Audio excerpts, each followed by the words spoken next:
কর্মবিরতি তুলতেই আরজি করের ওটিতে ফিরেছেন জুনিয়র চিকিৎসক লহরী সরকার, রক্তিম মজুমদার, অনিকেত মাহাতোরা।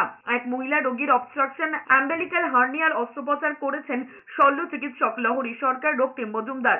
অস্ত্রোপচারের আগে রোগীকে অজ্ঞান করেন অ্যানাস্থেসিস্ট অনিকেত মাহাতো। কয়েকদিন ধরে বারবার সাংবাদিক বৈঠক করতে দেখা গিয়েছে তাকে, এবার গায়ে চাপিয়েছেন সবুজ রঙের অ্যাপ্রন।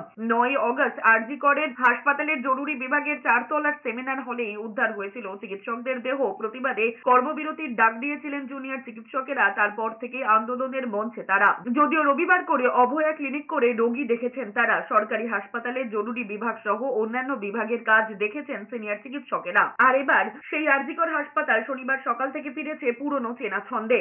জরুরি বিভাগে এসেছেন একের পর এক রোগী। কারো কারো অবস্থা গুরুতর। গলায় স্টেথোস্কোপ নিয়ে রোগী দেখতে নেমে পড়েছেন আরিফ আহমেদেরা।